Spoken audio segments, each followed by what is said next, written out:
Hi guys, Alex here. Today's video is going to be more of a serious toned video, unlike my usual popcorn type fare, but it feels like a video I need to do. I wanted to sit down and really talk about earlier this year what happened in regards to Life by Jen. It has been several months since she has passed away, and making a video back then, it just did not feel right, but I do feel it is important and it has been weighing on me for the past few months ever since I did get the news about Jen. Recently, there was a video done that has been going around the community.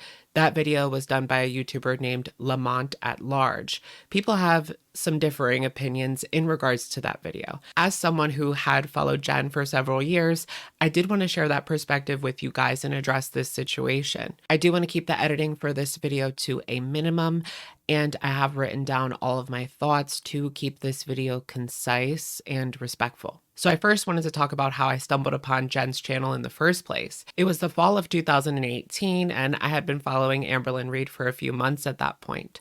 On my recommended page, a video popped up. That video was titled Obese People and Scooter Riding, the Amberlynn Reid Controversy. So if you remember at that time, there was drama between Amberlynn and Foodie Beauty.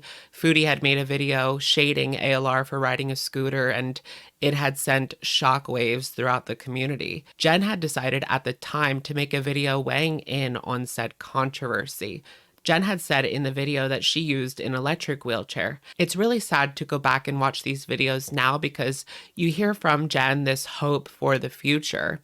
I have improved in the past 2.5, 3 months now, she says. I'm working with a physical therapist so I can get to the point where I don't need the scooter whatsoever. Jen details a prior time around 2010 when she was over 600 pounds and bedbound. She had lost over 200 pounds by 2012 and was mobile at that time.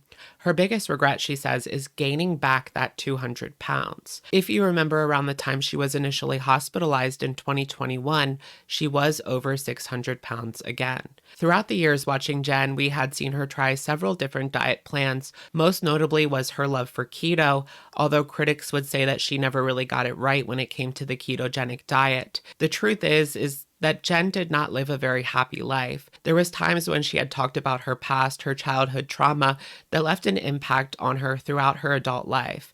Despite this, Jen did keep a sense of humor that is present in many of her videos. So why watch Jen? Why watch the girls, as they have been known in the community? I think that's a good question. Many have found their stories captivating for different reasons over the years. Many of us have stumbled upon this community looking for weight loss content on YouTube. You fall down the Amberlynn rabbit hole and then you find yourself watching Foodie and watching Jen as well. That's a common story. Over the years, many grew frustrated with Jen, and I think one of the saddest aspects of Jen's death is that towards the very end, she had seemingly made progress. Over the years, there was no noticeable progress from Jen, but at the end, it was undeniable that she had lost weight, whatever the reason had been, whether it was her body shutting down or the facility she was at greatly limiting her intake. In 2019, there was a glimmer of hope when she uploaded the video, Getting the Help I Need. She details in the video that she is not able to deal with her mental health on her own. She had sought help in a therapy program, which I think for these kinds of problems, ED in particular, that is very important, and that's where it starts, right? Getting to the root cause of this. Without sorting through that, processing that, it reminds me of a phrase used in AA called dry drunk. Jen doing the keto programs without working through her issues that got her to where she is in the first place was always going to lead her back to the cycle and back to the negative coping mechanism of overeating. Now, there's no way for us to know if she continued with these appointments and if she was able to deal with the grief associated with her past. I remember seeing a video where Jen had broken down and she was upset and crying, saying she was eating because she was lonely. She didn't have anyone in her life at the time, and she had cancer. It's understood that Jen was unable to get treatment for this because of her weight. Before we talk about Jean, I did want to talk about one of the darker parts of Jen's past. Many will remember the situation when she was bedbound around 2010. She had had her sick mother crawling up the stairs to bring her food. And about that, I think sometimes when we are in these situations, the people we do end up hurting the most are the people closest to us. The story of Jen is truly a tragic one. Okay, so I wanted to discuss Gene, which was Jen's fiance. We had met him many times on YouTube. He was a frequent guest on her channel. She had met Gene on the internet and she discussed wanting to fix him and even admitted in said video that she couldn't even fix herself, but thought that she could fix him. If you didn't know, Gene is an alcoholic.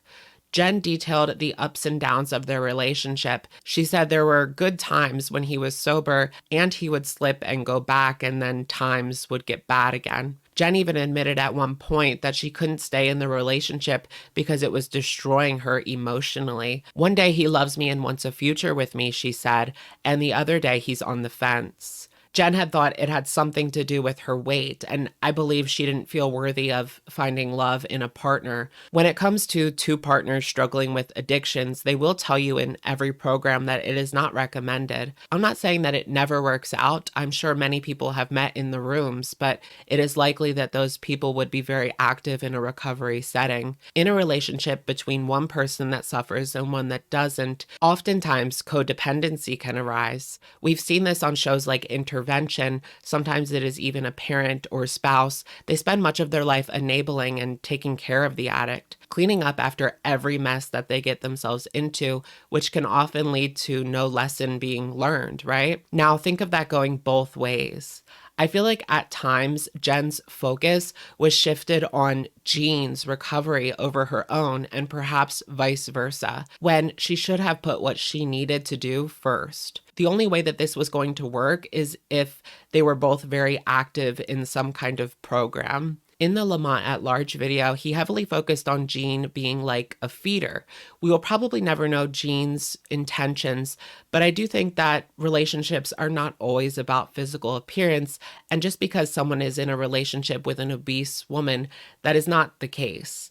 I'm not saying that it doesn't happen, but they had met online, right? When you talk to someone online, it is more about an emotional connection and not really a physical one.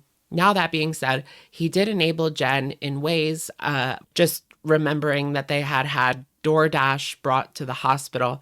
I believe it is likely that he wanted Jen to be happy despite knowing it was not helping her in the end. Things started to get really bad for Jen in the summer of 2021. She was admitted to the hospital. She initially went to the ER because she was suffering from abdominal pain and nausea, and the doctors found out that she was septic and that she had MRSA. She also had an impacted bowel and was put on medication for diabetes. This was the beginning of the end for Jen. She would spend most of her last year in a hospital and inpatient skilled nursing facility. Jen would be diagnosed with COVID-19 as well during her stay. Many will remember Jen's last videos, and she had received criticism for her story about the skilled nursing facility. Jen would share the beginning of her physical therapy journey as well as try Ozempic for a short period of time. Jen's last video, titled Check-In, was posted in May of 2022.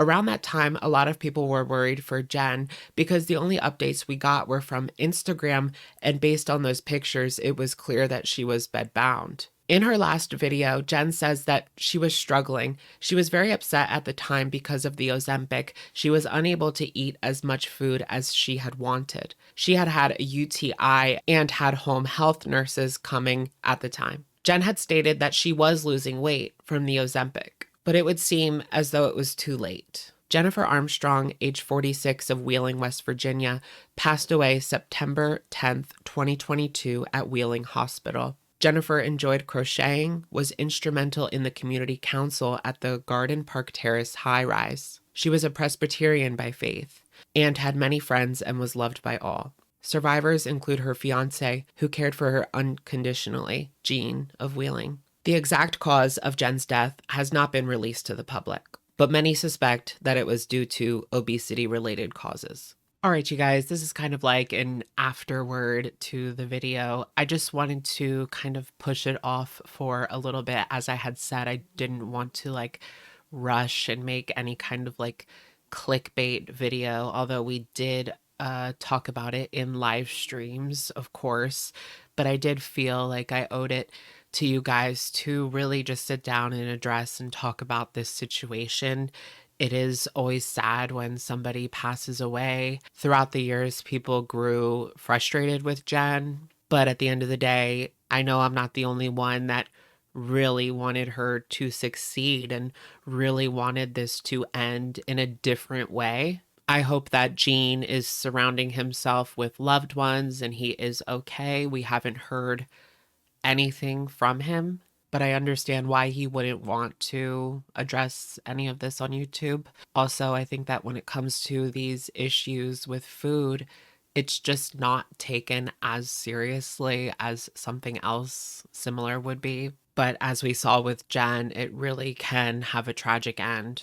But that's going to be it for today's video. I will catch you guys in the next one. Bye, guys.